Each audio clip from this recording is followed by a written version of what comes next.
Well, joining us to talk monetary policy, inflation, and everything in between for an exclusive conversation, Lorenzo Bini Smaghi, of course, chairman of Societe Generale, a former executive member, board member of the European Central Bank. Lorenzo, as always, thank you so much for joining us. I mean, there's a lot going on. The markets are really pricing in cuts, not cuts. They're a little bit all over the place. Is it because sticky inflation could surprise us, or is there a risk of a recession even in the U.S.?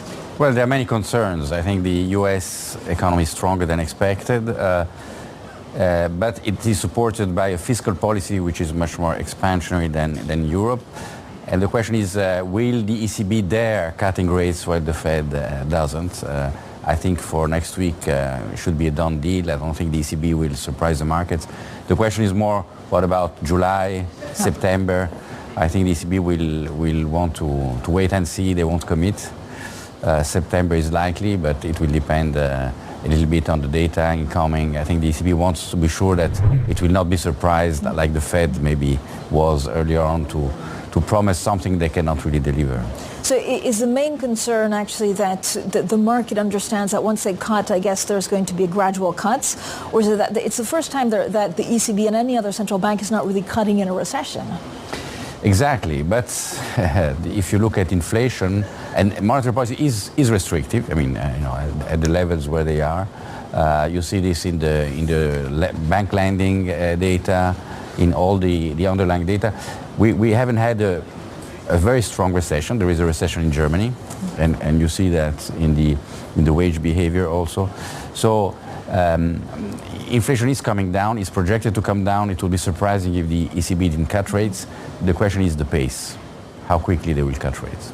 How quickly do you think they'll cut rates? And again, there's all this tightening that we still have to really see the effect of. And I don't know whether it's lagging or it's because it's a funny economy because of COVID. I think they will want to see the forecast. So September is the next forecast after June. So I expect September and then maybe the end of the year. So three cuts. I mean, don't make me make a bet, but it'll be gradual, basically. It will be gradual, yes. I think that will be the case. When you look at, I guess, what the ECB has been doing, I feel like it's hard to be the first one to cut. Right, when the BOE is probably delaying it, and the Fed could also not cut at all this year. Is the gravitational pull from the Fed going to be strong? Yeah, well, you don't want to be the laggard all the time. I mean, the ECB was late in hiking rates. You don't want to be late in cutting rates either. So the situation is clearly different from the US. So if they delayed, they would be remembered in history as making two mistakes, which you don't want that to be.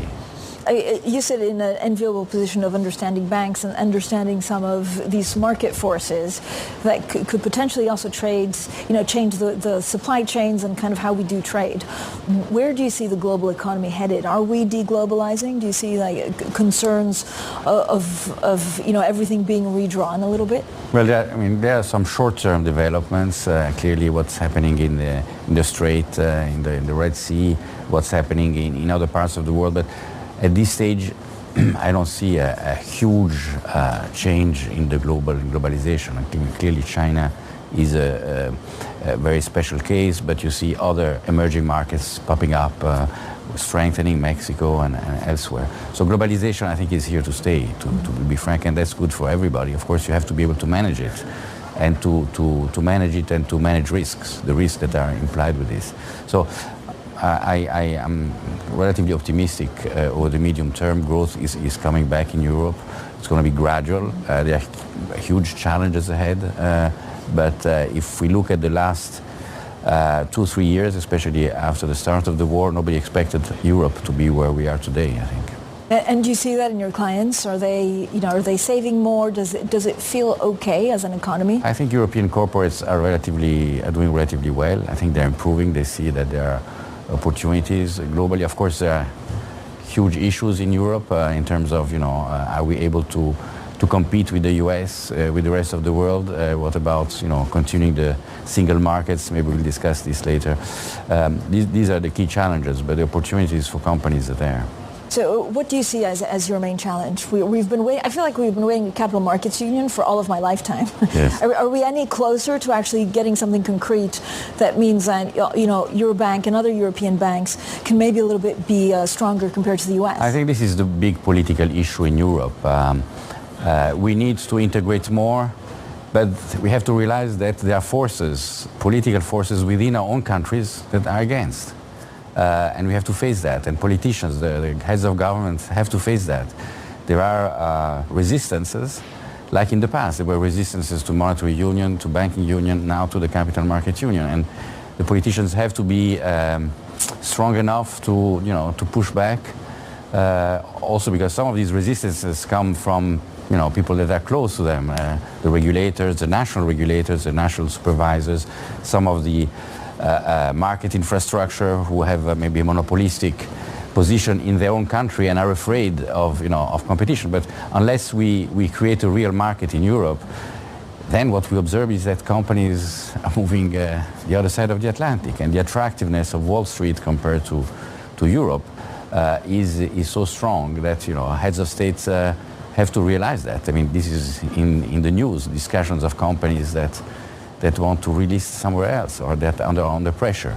So I think it's really a political issue, and we have to be able to support this. And banks, I think, are very favorable to that. I mean, we do see, both in the UK and also in France, a lot of the companies, especially some of the oil-rich companies, saying, look, maybe there's more capital in the US. I'm thinking of delisting and going over there. What does a capital markets union actually help with? So it brings investment. Does it help to deal with the AI, the green transition, and common defense? Well, first, it helps financing all the transitions that Europe has to make. Climate, digital, of course, now the defense chapter. You can't expect this to be done elsewhere. So you need to have a pool of capital and savings that is able to finance. Public money is not going to be sufficient, and politicians know that. So you need to have the investors and the savings directed to that. And without the capital markets, we won't be able to do that. So we need it, we know it. Now it's the politicians who have to take the tough decisions. But would it help with securitization or kickstart the securitization market? Like, what do you want? As priorities for the CMU, there's a number of lists. Like, what would you do first? Well, I think, securitization is key. I mean, we need a single rule book and a single or a uniform supervision and implementation of this rule book. If every country is defending its own little market, 27 little markets, because they think that by defending these little markets, they support their companies, the only result is that these markets will shrink, and there's not going to be a capital market in Europe anymore. So there is no future for the national markets. You need a bigger market. And in order to do that, you need to bring under the same rules the largest stock exchanges, the non-European, the large asset managers. We did this for the banks. You have to do the same. It's not always as easy, but you can't allow arbitrage. You can't allow regulatory arbitrage.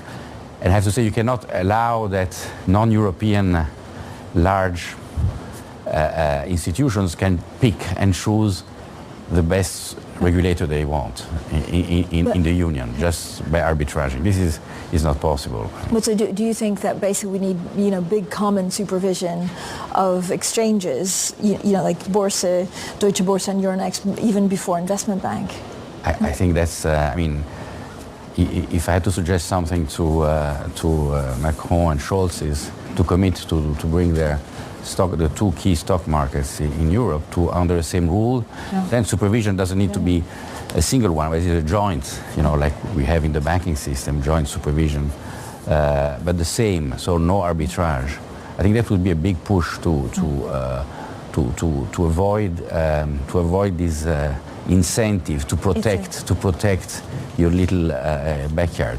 And also insolvency laws? Where does that come? I mean, certain policymakers, I'm not sure or is that insolvency secondary? laws are so. I mean, for securitization, for instance, you are not going to securitize a mortgage, put together a German mortgage and a French mortgage and an Italian mortgage. Yeah. They're just so different, not only from bankruptcy laws, but in terms of type of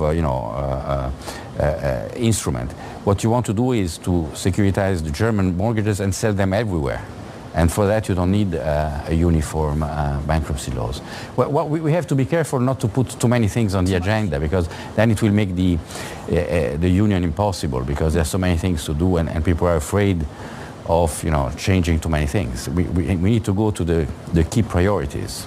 Now, we're just talking about the Capital Markets Union, but there's also baby steps, I would probably say, against, for a banking union next month with the deal on how to also deal with some of the smaller banks that fail. Do you think you can or that discussions can be reinvigorated on the next steps, including, joint deposit issuance? Well, I mean, sure. I mean, we can't progress on capital markets unless we also progress on banking union. And to be frank, the biggest obstacles to banking union is not so much, to complete the insurance scheme and so on, but also to eliminate all the barriers to moving liquidity, bank liquidity across Europe and capital. And this is in the hands of the regulator, the national regulators, the central banks. Those who are sitting around the table of the single supervisory mechanism or the European Central Bank. So maybe we should put the lights on those authorities that should maybe we should take away the discretion that they have. But for all of your years of experience, and you know the politicians, you speak to all the politicians, you understand exactly what some of these countries want. Germany wants one thing. Would the Italians agree to it? Well, things have changed dramatically over the last 10 years. 10 years of banking union, single supervision. You look at the solidity of the various banking system. 10 years ago, people were concerned about the solidity of the banks in the south. Yes. Now, if you look at market capitalization, if you look at all the parameters, you're not concerned about that anymore. I think, the system in the different countries is strong. So the next step, banking union had two key objectives given to the supervisor: solidity of the banking system and integration. The first we achieved, the second we failed.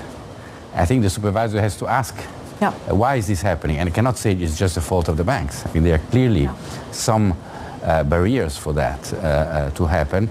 And one of these barriers is the liquidity within the system, which is not flowing openly, and the capital also, which is not flowing. And this is due to the measures that some regulators still can take to prevent this mobility. These measures are taken out of fear that if a bank fails, where will the capital go? I think this needs to be addressed, also because the system is more stable today, so these fears are not justified. Will we see cross-border consolidation? Emmanuel Macron spoke to our editor-in-chief. What did you make of comments of the French president saying he wouldn't be opposed to a foreign takeover of SocGen? I think I would expect all countries, all heads of state to say the same. They should not oppose deals which are done in other sectors. We've seen mergers in all sectors in Europe, but not in the financial sector, not cross-border measures. And for this to happen, you need the conditions, and the conditions have to be set by the regulators, by the market authorities, because you need to create value out of a merger. Otherwise, your shareholders are not going to support it. And in order to do that, you need to create the synergies, and you need to create an advantage for growing.